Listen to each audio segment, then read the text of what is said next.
पहलगाम हमले के बाद भारतीय नौसेना ने पाकिस्तान के खिलाफ चक्रव्यूह रचना शुरू कर दिया था। अरब सागर में भारत ने आज तक का अपना सबसे बड़ा जंगी बेड़ा उतारा तो पाकिस्तान के हाथ पैर फूल गए। पहलगाम हमले के बाद पाकिस्तान को डर था कि इस बार भारतीय स्ट्राइक नेवी की तरफ से हो सकती है। भारतीय नौसेना ने अपने जंगी जहाजों की मानव फौज ही अरब सागर में उतार दी थी। जानकारों के मुताबिक अभ्यास को छोड़ दें तो इतने वॉरशिप कभी एक साथ क्लोज कोऑर्डिनेशन में अरब सागर में मौजूद नहीं रहे। नौसेना की रणनीति ने पाकिस्तान को ऐसे खौफ में डाल दिया कि उसके वॉरशिप कराची हार्बर से बाहर आने की सोच भी नहीं पा रहे थे। नौसेना के carrier battle group INS Vikrant को फॉरवर्ड डिप्लॉयमेंट के लिए भेजा गया था। कैरियर बैटल ग्रुप में 8 से 10 वॉरशिप मौजूद थे। नेवी ने वेस्टर्न कोस्ट में INS विक्रांत एयरक्राफ्ट कैरियर के अलावा 7 destroyer, 7 stealth guided missile frigate तैनात कर दिए थे, जिसमें हाल ही में नौसेना में शामिल किया गया INS सुशील भी शामिल है। नौसेना सूत्रों के मुताबिक भारतीय नौसेना के निशाने पर पूरा कराची पोर्ट सिटी था। भारतीय नौसेना के डर के चलते इंटरनेशनल शिपिंग जो कराची होकर आगे गुजरती थी, उन्होंने भी अपना रास्ता बदल दिया था। 1971 के बाद ये दूसरा मौका था जब भारतीय नौसेना की तैयारी देखकर पाकिस्तान की रूह कांप गई। 1971 की जंग में वेस्टर्न नेवल कमांड ने कराची पोर्ट सिटी को निशाना बनाने का प्लान बनाया था। इसके लिए एंटी शिप मिसाइल से लैस INS वीर, INS निर्घर और INS निपट तैयार थे। साथ ही anti submarine corvette, INS Kiltan, INS Katchall और INS पोषक को भी तैनात किया गया था। भारत के 6 वॉरशिप की तैनाती से कराची के पाकिस्तानी नौसेना मुख्यालय में डर का माहौल बन गया था। इस बार भी कराची को लेकर भारत की प्लानिंग ऐसी ही थी। ऑपरेशन सिंदूर के बाद भारतीय नौसेना ने करीब 36 वॉरशिप की तैनाती की थी, जबकि पाकिस्तान के पास 30 से भी कम वॉरशिप हैं। चीन की मदद से पाकिस्तान 2035 तक 50 नेवी शिप होने का सपना देख रहा है, जबकि भारतीय नौसेना लगातार आत्मनिर्भरता से आगे बढ़ती जा रही है। खबरों में आगे बढ़े, लेकिन उससे पहले शोपियां से ब्रेकिंग न्यूज आपको देते हैं, जहां पर ढेर आतंकियों से हथियारों का जखीरा बरामद हुआ है। AK-47, हैंड ग्रेनेड और भारी संख्या में जिंदा कारतूस बरामद हुए हैं। शोपियां में सेना ने 3 लश्कर आतंकियों को मार गिराया था, एनकाउंटर के दौरान मार गिराया था और उन मारे गए आतंकियों के पास से देखिए कितना बड़ा जखीरा बरामद हुआ है। ये हथियारों का जखीरा है, जिसमें AK-47 आप देख पा रहे हैं, हैंड ग्रेनेड हैं और भारी संख्या में जिंदा कारतूस भी।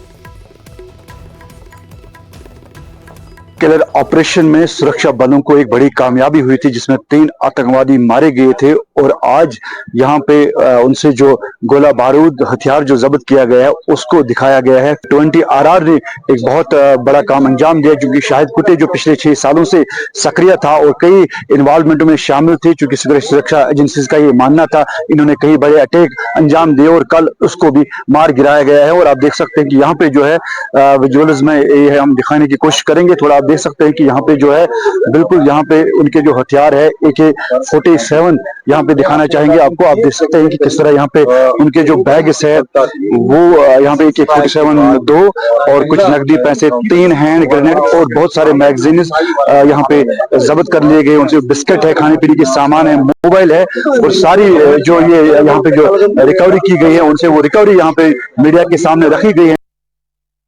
जिस ढंग से भारत ने आतंकी ठिकानों को ध्वस्त किया और पाकिस्तान को सीधे लहजे में चेतावनी दी, उसकी मुरीद पूरी दुनिया हो गई है। भारत के कामयाब ऑपरेशन सिंदूर की अमेरिकी डिफेंस एक्सपर्ट जॉन स्पेंसर ने जमकर तारीफ की है। आपको ये रिपोर्ट दिखाते हैं। भारत के कामयाब ऑपरेशन सिंदूर की अमेरिकी डिफेंस एक्सपर्ट जॉन स्पेंसर ने जमकर तारीफ की है। ऑपरेशन सिंदूर ने दुनिया को यह संदेश दिया है कि भारत अब अपने सुरक्षा मामलों में पूरी तरह से स्वतंत्र और मजबूत है। ये ऑपरेशन सिर्फ एक सैन्य विजय नहीं, बल्कि भारत की नई सुरक्षा नीति और शक्ति का प्रतीक बनकर सामने आया है। अब भारत केवल प्रतिक्रिया नहीं देता, बल्कि अपनी सुरक्षा के लिए पूरी तरह से निर्णायक कदम उठा रहा है। स्पेंसर ने इसे भारत की निर्णायक जीत बताया है। वो लिखते हैं, भारत ने अभी तक ऑपरेशन सिंदूर को पूरी तरह खत्म घोषित नहीं किया है। फिलहाल जो स्थिति है वो एक संवेदनशील विराम है। कुछ लोग इसे युद्ध विराम कह सकते हैं, लेकिन भारतीय सेना ने जानबूझकर इस शब्द का इस्तेमाल नहीं किया है। युद्ध के नजरिए से ये सिर्फ एक विराम नहीं है, बल्कि एक रणनीतिक ठहराव है जो एक साफ और बड़ी सैन्य जीत के बाद लिया गया है। साफ है, भारत की प्रभावी रणनीति और सेना के पराक्रम का लोहा पूरी दुनिया मान रही है। चलिए खबरों में आगे बढ़ते हैं और पाकिस्तान ने आखिरकार भारत के बीएसएफ जवान को लौटा दिया है और ये एक बहुत बड़ी जीत भारत की बताई जा रही है। डीजीएमओ के लेवल के स्तर की बातचीत के बाद ये फैसला लिया गया है और ये अटारी बॉर्डर की तस्वीरें आपको हम दिखा रहे हैं, जहां पर देखिए किस तरीके से आज सुबह पाकिस्तान को आखिरकार बीएसएफ के जवान को छोड़ना पड़ा है। पूनम कुमार शाह दरअसल गलती से अटारी बागी बॉर्डर से उनको पार कर गए थे, पाकिस्तान में चले गए थे। 20 दिन पाकिस्तान के कब्जे में रहे। 23 अप्रैल को गलती से पाकिस्तान चले गए थे और तब से पाकिस्तान रेंजर्स के कब्जे में ही थे। डीजीएमओ लेवल पर बातचीत के बाद उन्हें छोड़ा गया है।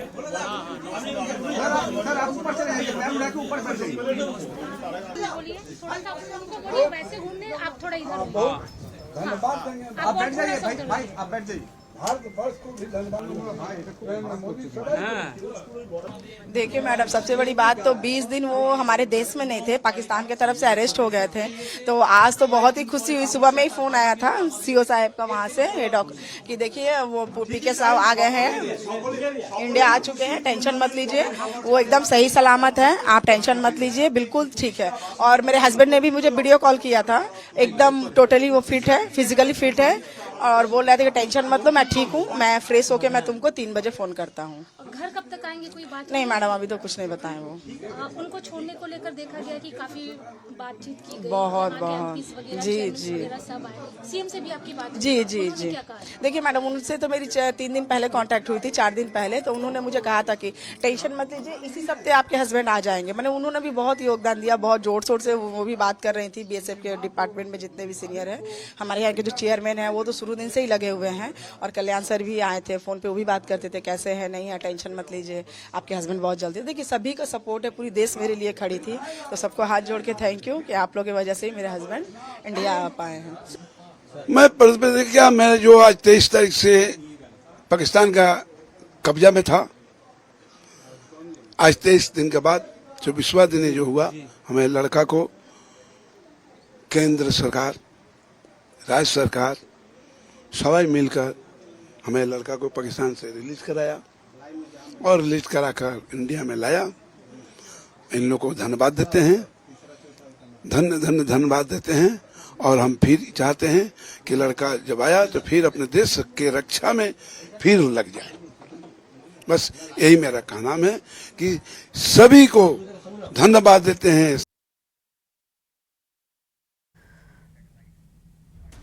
भारत के हमले में तबाह हुए पाकिस्तान के कई एयरबेसों की ताजा सैटेलाइट तस्वीरें सामने आई हैं। इनसे एक तरफ तो भारतीय सेना की क्षमता दुनिया के सामने साबित हो गई है, तो वहीं दूसरी तरफ पाकिस्तान के झूठ को इन तस्वीरों ने दुनिया के सामने बेनकाब कर दिया है।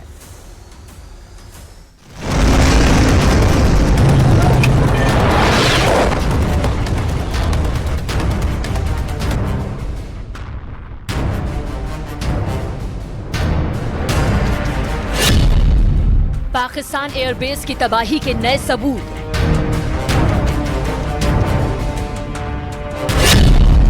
पाकिस्तान में भारी तबाही की नई तस्वीरें।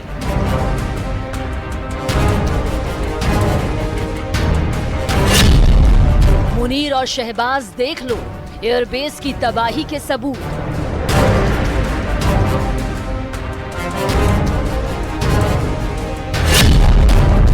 सुकूर नूर खान भोलारी एयरबेस तबाह होने के सबूत।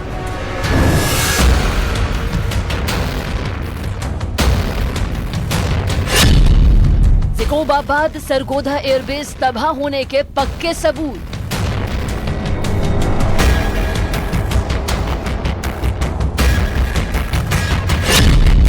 विदेशी एजेंसी मैक्सर ने जारी की सैटेलाइट तस्वीरें।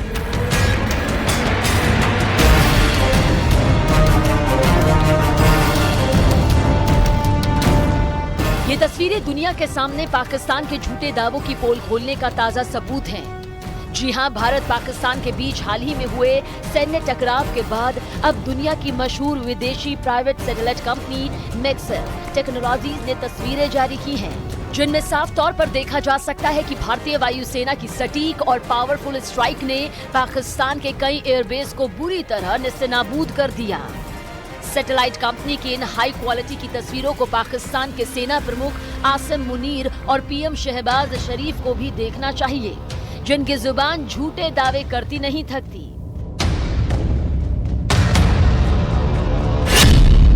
सुकूर एयरबेस पर सटीक मिसाइल हमले।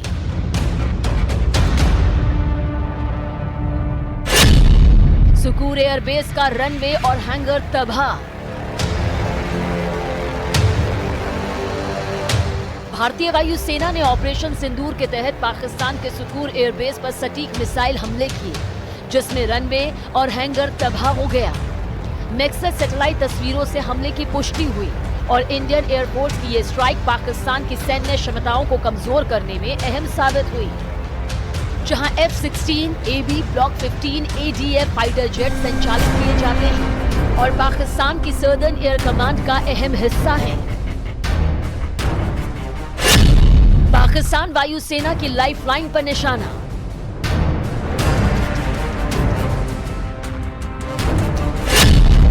नूर खान एयरबेस का कमांड सेंटर, रेडार सिस्टम तबाह।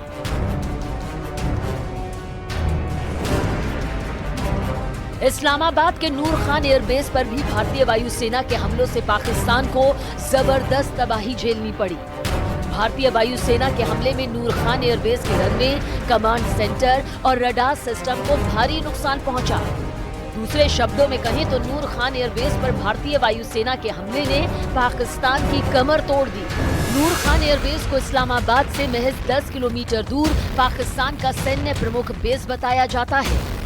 साथ ही इस्लामाबाद इंटरनेशनल एयरपोर्ट को चारों तरफ से घेरे हुए है। ये बेस सैन्य ऑपरेशन, वीआईपी ट्रांसपोर्ट और एयर फ्यूलिंग के काम आता था।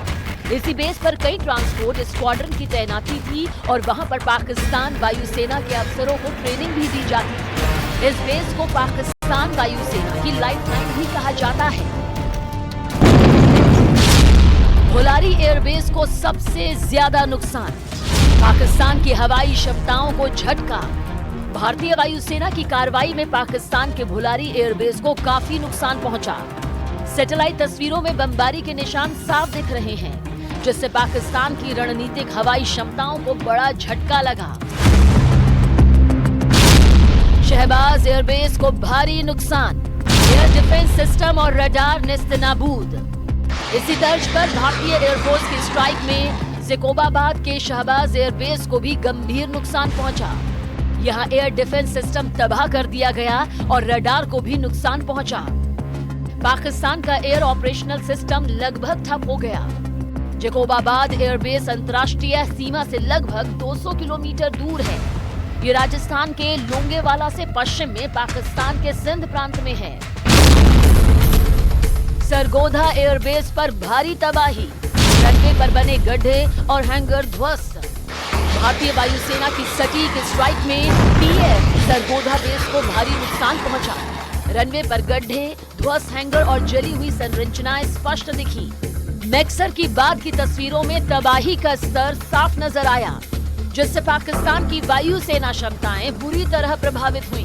22 अप्रैल पहलगाम में हुए आतंकी हमले के बाद भारत ने ठीक 14 दिन में 7 मई को मिसाइल हमला करके पाकिस्तान और पीओके में मौजूद लश्कर और जैश के 9 आतंकी ठिकानों को पूरी तरह तबाह कर दिया था। इसके बाद भारत ने 10 मई को कम से कम 8 पाकिस्तानी ठिकानों पर सटीक हमले किए थे, जिसमें इंफ्रास्ट्रक्चर और ग्राउंड पर काफी नुकसान हुआ, जिसे नई सैटेलाइट तस्वीरें साफ तौर पर बयां कर रही हैं कि भारत की सैन्य कार्रवाई में पाकिस्तान को किस हद तक नुकसान पहुंचा।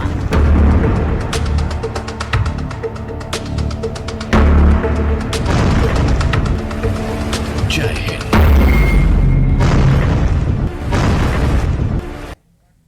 ये नया भारत है, पाकिस्तान के न्यूक्लियर ब्लैकमेल को नहीं सहेगा। ये साफ संदेश दिया प्रधानमंत्री मोदी ने। आतंक के खिलाफ अपनी लड़ाई को भारत ने आतंकिस्तान के खिलाफ ऑपरेशन सिंदूर चलाया और ऑपरेशन सिंदूर की सफलता के बाद प्रधानमंत्री नरेंद्र मोदी ने पाकिस्तान को कड़ा संदेश देते हुए कहा कि न्यूक्लियर ब्लैकमेल हम नहीं सहेंगे। कोई भी न्यूक्लियर ब्लैकमेल भारत नहीं सहेगा। न्यूक्लियर ब्लैकमेल की आड़ में पनप रहे आतंकी ठिकानों पर भारत सटीक और निर्णायक प्रहार करेगा। ऑपरेशन सिंदूर पर पिछले 19 घंटे में प्रधानमंत्री मोदी 2 बार कह चुके हैं कि नया भारत पाकिस्तान की न्यूक्लियर ब्लैकमेल को नहीं सहेगा और आतंकियों के साथ साथ आतंकवाद को भी सीने पर चढ़कर ठोकेंगे। पाकिस्तान की न्यूक्लियर ब्लैकमेल पर मोदी का यह बयान तब है जब पूरी दुनिया में ऑपरेशन सिंदूर के बाद पाकिस्तान का किराना हिल्स सबसे ज्यादा चर्चा में है। उस किराना हिल्स के पास भारत का हमला और वहां पर न्यूक्लियर रेडिएशन की खबरें पूरी दुनिया में वायरल हो रही हैं। कहा जा रहा है कि भारत ने पाकिस्तान में जो एयर स्ट्राइक की उसमें पाकिस्तान के परमाणु स्टोरेज को नुकसान हुआ है। कुछ जगह तो सरगोदा में न्यूक्लियर रेडिएशन तक का दावा किया जा रहा है। यही वजह है कि दुनिया में बहुत सारे लोगों का ये मानना है कि पाकिस्तान की सरगोदा में भारत के हमले में पाकिस्तान की परमाणु क्षमता को जबरदस्त नुकसान हुआ है और इसकी वजह से सरगोदा में न्यूक्लियर रेडिएशन फैल रहा है। हालांकि न भारतीय सेना, न पाकिस्तान की सेना, न ही दुनिया की किसी विश्वसनीय एजेंसी ने इस बात की पुष्टि की है। कल ही ऑपरेशन सिंदूर पर भारतीय सेना की प्रेस कॉन्फ्रेंस में सवाल पूछा गया था कि क्या भारत ने पाकिस्तान की न्यूक्लियर स्टोरेज पर अटैक किया, लेकिन भारतीय सेना ने इस बात से इनकार कर दिया। लेकिन कुछ लोगों को लगता है कि सेना के इनकार में भी कोई रहस्य है। So the social media, the Twitter is abuzz with the fact that we hit a site called Kirana Hills, which is supposed to be the nuclear storage facility, and there is a lot of rumors about Sargodha. There are foreign analysts who've mentioned that the Sargodha attack led to certain leaks. Is there a confirmation that we actually hit Kirana Hills, or we were careful of not to do any such thing? Thank you. Thank you for telling us that Kirana Hill houses some nuclear installation. We did not know about it. Okay. And we've not hit Kirana Hills, whatever is there. Okay. I did not brief in my briefing yesterday. हालांकि ये तो तय है कि 9 और 10 तारीख की रात वाला भारत का हमला टर्निंग पॉइंट साबित हुआ, जहां 3 घंटे के अंदर अंदर भारत ने पाकिस्तान के 11 से 12 सैन्य अड्डों और एयरफोर्स के बेस पर बमबारी कर दी, जिसमें नूर खान, रफीकी, सरगोदा, बोलारी, मुरिद, चुनियान, पसरूर, सुक्कुर, सियालकोट, सकारदू और जकुबाबाद शामिल हैं। इसी के बाद पाकिस्तान में परमाणु ठिकानों को नुकसान के कथित दावे किए जाने लगे, जब सैटेलाइट इमेजरी में सरगोदा में मुशफ एयरबेस को नुकसान दिखाया गया, जिसके बारे में माना जाता है कि वह एक अंडरग्राउंड परमाणु हथियारों का भंडार स्थल हुआ है कि वह किराना हिल्स के नीचे अंडरग्राउंड परमाणु हथियारों का भंडारण स्थल हुआ है। कोई भी न्यूक्लियर ब्लैकमेल भारत नहीं सहेगा। न्यूक्लियर ब्लैकमेल की आड़ में पनप रहे आतंकी ठिकानों पर भारत सटीक और निर्णायक प्रहार करेगा। I think there are 2-3 things there. There's talk of some. We saw some social media post about Egyptian, American aircraft, etc.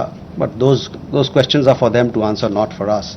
But on the nuclear, we in the defense briefing, if you remember, our side made things very clear.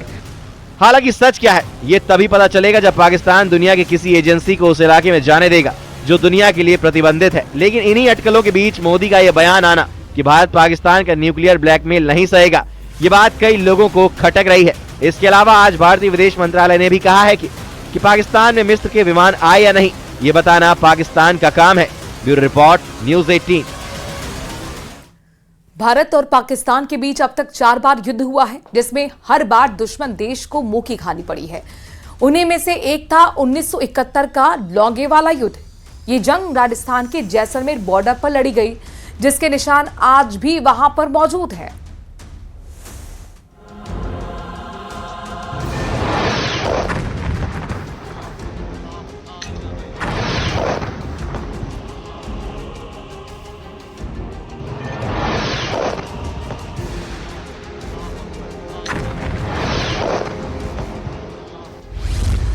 Battle of Longewala, हिंदुस्तानी शूरवीरों की गाथा।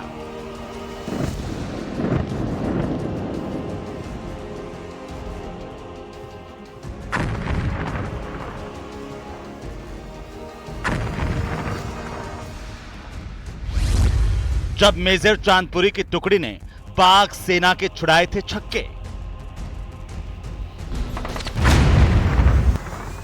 Battle of Longewala 54 साल पहले हुई ये जंग इतनी भयानक थी जिसके निशान आज भी जैसलमेर से 150 किलोमीटर दूर लोंगेवाला में देखने को मिलते हैं।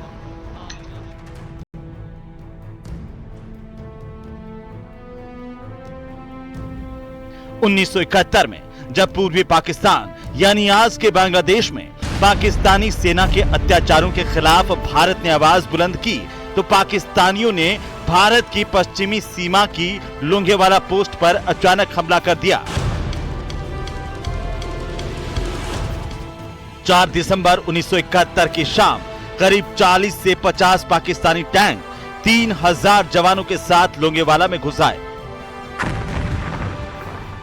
पाकिस्तानी फौज किसी भी कीमत पर इस पोस्ट पर कब्जा जमाना चाहती थी। खबर लगते ही हाईकमांड ने पंजाब रेजिमेंट कंपनी के कमांडर मेजर कुलदीप सिंह चांदपुरी को आदेश दिया कि पाकिस्तान की इतनी बड़ी फौज से भिड़ना मौत को गले लगाने जैसा है, लिहाजा भलाई इसी में है कि मेजर चांदपुरी अपनी टुकड़ी के साथ पीछे हट जाएं। 1965 के युद्ध और 1971 युद्ध के न केवल गवाह बल्कि हिंदुस्तान को अपनी सेवाएं देने वाले, इस युद्ध को लड़ने वाले, इस युद्ध में अपनी सेवाएं देने वाले जो रामजी बिश्नोई हमारे साथ हैं, सबसे पहले उनसे जानेंगे। सर, जो आपने कौन कौन से युद्ध लड़े हैं? मैं 65 की लड़ाई और 71 की लड़ाई, दोनों लड़ाई लड़ी।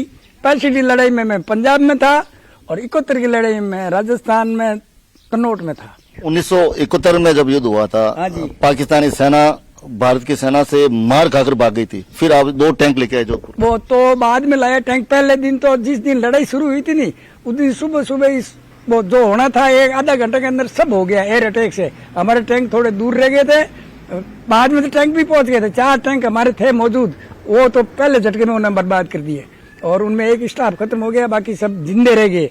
और उसके बाद में 6:10 के बाद में हमारे टैंक पहुंचे किशनगढ़ से। बाई रोड आ गए, हमारी गाड़ी की जरूरत नहीं पड़ी, लेकिन उन्होंने आकर के मोर्चा संभाल लिया और पाकिस्तान वाला आगे और हमारे टैंक पीछे।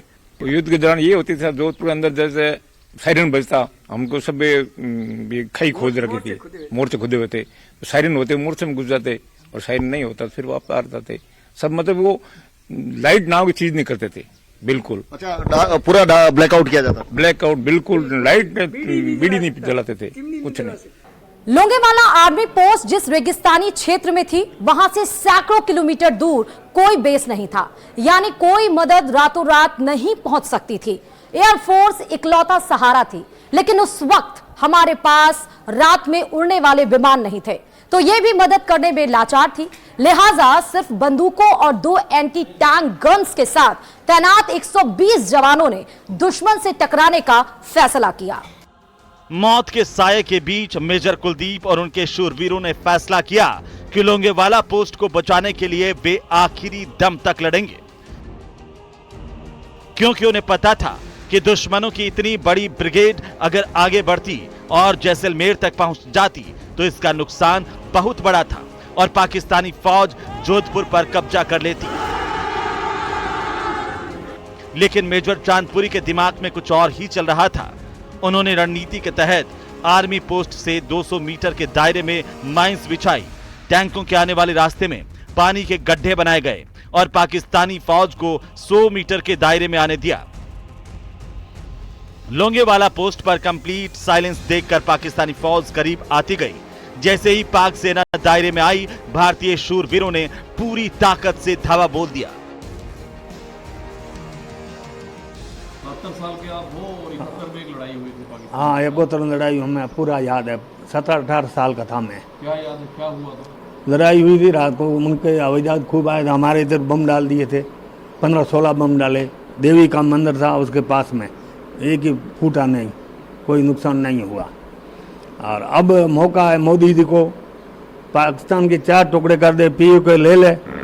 71 में क्या हुआ था जब सायरन बजता था, क्या ट्रेनिंग दी गई थी आप लोगों को? 71 में हमारे को कहा था सायरन बजेगा, एक बजेगा रो रो वैसे तेज आवाज वाला और एक वैसे बजेगा तेज आवाज वाला बजेगा जब पाकिस्तान का कोई हवाई जहाज आ रहा है या कुछ न कुछ पाकिस्तान के वो हिंदुस्तान के ऊपर अटैक हो रहा है अपने के ऊपर। तो क्या बताया था, क्या करना था उसको? उस टाइम कहा था कि आपके पास हथियार है तो या तो खड़े रह जाओ ठूंठ की तरह, नहीं तो सो जाओ, नहीं तो मोर्चे खोदाओ उसके अंदर जाओ घुस जाओ। लोंगेवाला पोस्ट पर 120 भारतीय जवान सारी रात पाकिस्तान की टैंक रेजिमेंट का सामना करते हैं। एक तरफ पाकिस्तानी टैंक आग उगल रहे थे तो दूसरी तरफ मशीन गन से निकलती गोलियां हर बंकर को भेद रही थी। फिर भी मेजर कुलदीप के शूरवीर लड़ते हैं, गिरते हैं और मैदान जंग में शहीद भी होते हैं, लेकिन टैंकों से लैस पाकिस्तानी सेना को लोंगेवाला जीतने नहीं देते। जब एयरफोर्स के विमान लोंगेवाला पहुंचे तो जंग के मैदान का मंजर बदल चुका था। आधी जंग मेजर चांदपुरी के 120 जवानों ने जीत ली थी। रही सही कसर एयरफोर्स ने पूरी कर दी। इस युद्ध में पाकिस्तान के 250 लोग मारे गए, जबकि भारत के भी 16 जवान शहीद हो गए। बैटल ऑफ लोंगेवाला दुश्मन की सबसे बड़ी हार थी। भारत के 120 जवानों के मुकाबले पाकिस्तान की बड़ी फौज मैदान जंग से जान बचाकर भागी। ये हिंदुस्तानी शूरवीर जवानों के उस जज्बे और हौसले की दास्तां है जिनकी बहादुरी की दुनिया आज भी कायल है। Bureau report, news 18 Rajasthan. और इसी के